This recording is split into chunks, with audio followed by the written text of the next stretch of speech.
ஒரு வரலாற்றை மாற்றி போட்ட பெண் எஸ்தர். எஸ்தர் என்றால் நட்சத்திரம் என்று அர்த்தம்.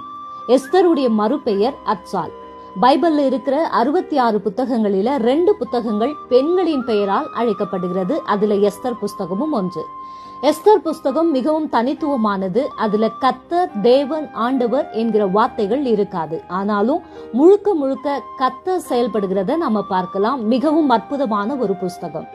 எஸ்தர் ஒரு இளம்பெண், மிகவும் அழகானவள், யூத பெண், விசுவாசம் உள்ளவள், ஜப வீராங்கனை, பொறுமையானவள், ஞானம் உள்ளவள், தைரியமானவள், தாழ்மையும் கீழ்ப்படிதலும் உள்ளவள், சுயநலம் இல்லாமல் தன் ஜனத்திற்காக தன் ஜீவனையே பணயம் வைத்தவள், சகிப்புத்தன்மை கொண்டவள், தாய் தகப்பனை இழந்தவள். மொத்தேகாய் என்னும் அவளுடைய ஒன்றுவிட்ட சகோதரன் எஸ்தரை தன் சொந்த மகளாக தத்தெடுத்து வளர்த்து வந்தார். 127 தேசங்களை அரசாண்ட அகஸ்வேரு என்னும் ராஜா ஒரு மிகப்பெரிய விருந்து ஏற்பாடு செய்தார்.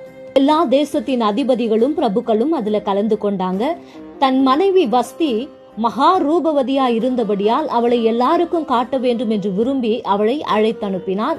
அவள் வர மறுத்துவிட்டாள். அதற்கு அவளை அரியணையை விட்டு அகற்றினான். இதனால ராஜாவுக்கு மறுமணம் செய்யும்படி பெண் தேட முடிவு செய்தாங்க.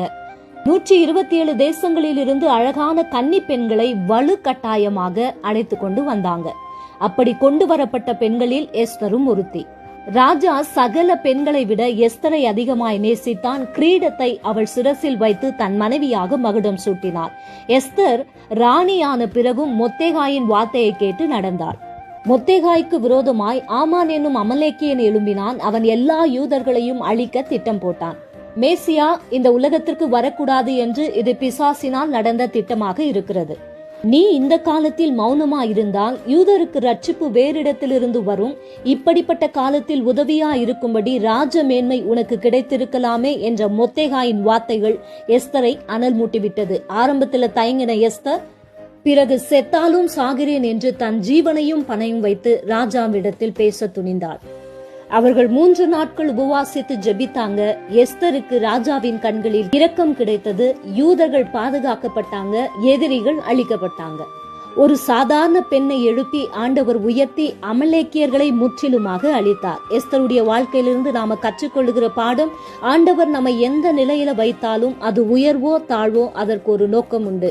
இரண்டாவதாக, ஆண்டவருக்காக நாம எதையும் செய்ய ஆயத்தமாயிருக்க வேண்டும். மூன்றாவதாக, ஜபமும் அர்ப்பணிப்பும் உள்ளவர்களாய் நாம் வாழ வேண்டும். ஜபம் நம்முடைய வாழ்க்கையை மாற்றும், வரலாற்றை மாற்றும். நான்காவதாக, கர்த்தர் தம்முடைய ஜனங்களை பிசாசின் எல்லா விதமான தாக்குதல்களில் இருந்தும் அற்புதமாக பாதுகாக்கிறார் என்பதை எஸ்தருடைய வாழ்க்கை நமக்கு கற்றுக் கொடுக்கிறது.